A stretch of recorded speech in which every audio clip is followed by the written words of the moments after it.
வணக்கம். சைரசா YouTube channel மற்றும் ரஞ்சித் டீமுடன் இணைந்து நடத்தும் 2026 தேர்தலுக்கான கருத்து கணிப்பு. இந்த பதிவில் நாம் பார்க்க இருக்கும் தொகுதி அண்ணாநகர். இந்த அண்ணாநகரின் தேர்தல் களம் எப்பொழுதுமே திமுகவிற்கு சாதகமாக உள்ள பகுதியாகும். அனைத்து தேர்தல் வெற்றிகளையும் கணக்கில் கொள்ளும்போது திமுக கிட்டத்தட்ட 9 முறை இங்கு வெற்றி பெற்றுள்ளது. அதிமுக ஒரே ஒரு முறை மட்டுமே வென்றுள்ளது. இந்திய தேசிய காங்கிரஸ் ஒரு முறையும் வென்றுள்ளது. இந்த தொகுதியின் சிறப்பு, முன்னாள் முதலமைச்சர் மு கருணாநிதி அவர்கள் இருமுறை இங்கு தேர்ந்தெடுக்கப்பட்டுள்ளார். 1977, 1980 அந்த இருமுறை தேர்தலிலும் மு கருணாநிதி அவர்கள் இந்த அண்ணாநகர் தொகுதியில் வென்றுள்ளார். தற்போது இந்த அண்ணாநகர் தொகுதியின் 2021 தேர்தல் முடிவுகளை பார்க்கலாம்.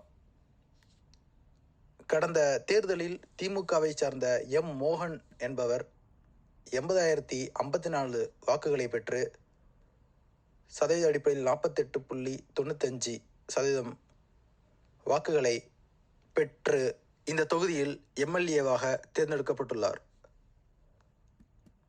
அவரை தொடர்ந்து தோல்வியடைந்த அஇஅதிமுக கோகுல இந்திரா 52,609 சதவீத அடிப்படையில் 32.17 வாக்குகளை பெற்றுள்ளார்.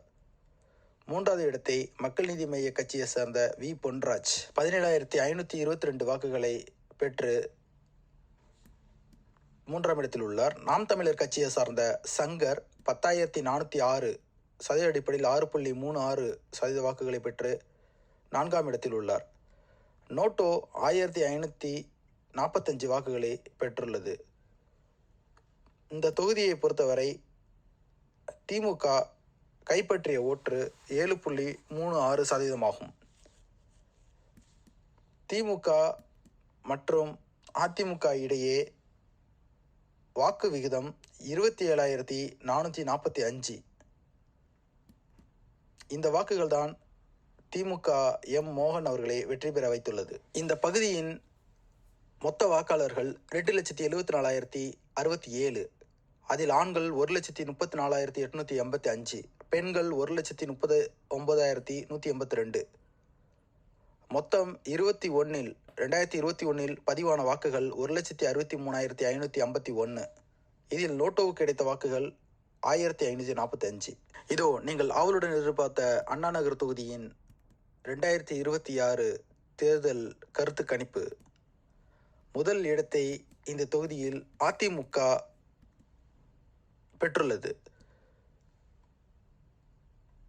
இந்த இடத்தில் திமுகவிற்கும் அதிமுகவிற்கும் சம அளவில் போட்டி இருக்கும் என்று சொல்லலாம். மக்களின் கருத்துக்கள் அடிப்படையில் சில திமுக அதிருப்திகள் அவர்களிடத்தில் உள்ளது.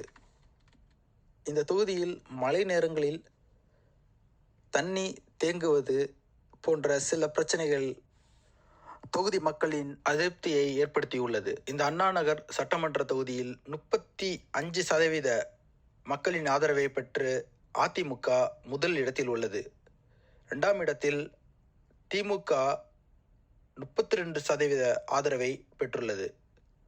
மூன்றாம் இடத்தில் தமிழக வெற்றிக் கழகம் 21% ஆதரவை பெற்றுள்ளது.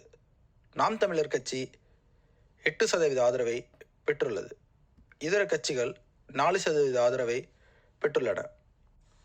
இந்த தொகுதி பிரச்சனைகளை சிறப்பாக கையாண்டால் திமுகவால் இங்கு வெற்றியை அடைய முடியும். அடுத்த பதிவில் நாம் மற்றொரு தொகுதியை காணலாம். அதுவரை நீங்கள் தொடர்ந்து எங்களது சேனலை சப்ஸ்கிரைப் செய்து ஃபாலோ செய்யுங்கள்.